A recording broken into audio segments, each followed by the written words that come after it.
wrong. It has been estimated that the disembodied population of the spirit world is approximately 70 billion spirits. Those people who have previously lived on this world, 70 billion spirits who have already passed through mortality, plus approximately 5 billion mortals alive on Earth today equals 75 billion people. Don't forget, this is 1981. If we ignore the unborn spirits yet to come to Earth before the millennium and assume that 75 billion represents the 2/3 of God's children who were to come to Earth in mortal bodies, then we could easily estimate the number of spirits who follow Satan. If 2/3 equals 75 billion, then half of that would equal 1/3, which is over 37 billion. I am not offering that number as an official census. It is merely an estimate which illustrates that whatever the exact number may be, Satan and the remaining third of God's spirits, children who now war against us, would number in the tens of billions.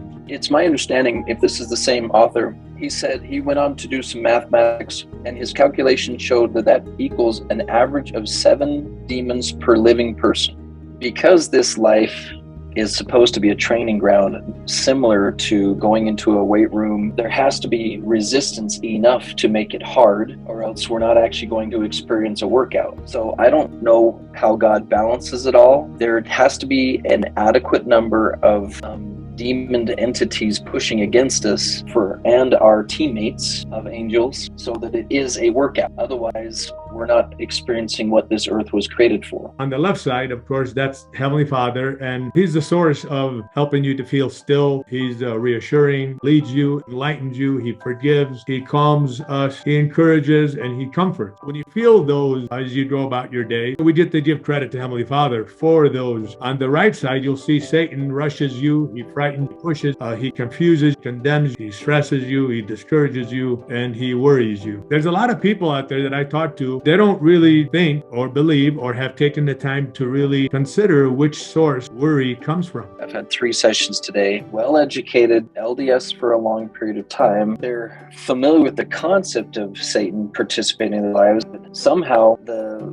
sneakiness of Satan, the slitheriness, can get in between these emotional words. For instance, the fellow I met with just before this meeting, he can understand the concept of Satan's ability to discourage, but as he was describing his discouragement, not once did he imply that he was aware Satan was participating in that discouragement. So he's all, well, yeah, I know Satan can discourage people, but that's not what I'm experiencing right now. The tendency we have to not look for him, to go, yeah, I know he does those things to humans in general, but I don't quite see how he does it with me. And then I had one intelligent person who I now know as a bishop say, what difference would it make whether it was me or Satan anyway? He's all, I'm still experiencing the discouragement. What difference does it make where it came from? And because he hadn't learned the psychological process, because if you think it comes from yourself, you're going to do one process to solve it. And if you're aware that it comes from the outside, you're going to do a different process to solve it. I encourage you to take this list of satanic attacks and find phrases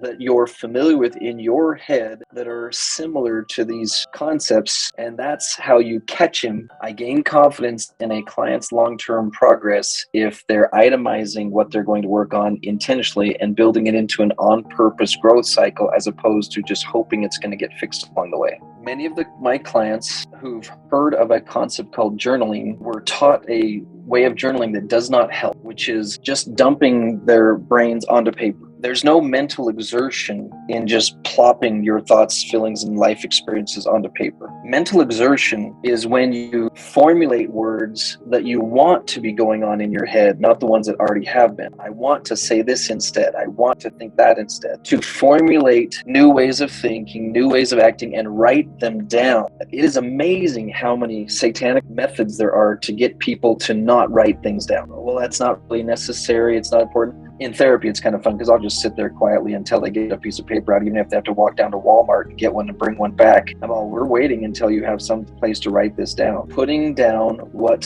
the plan is, like, here lies matter unorganized. Let us use this space and create a plan of how we're going to think and do things.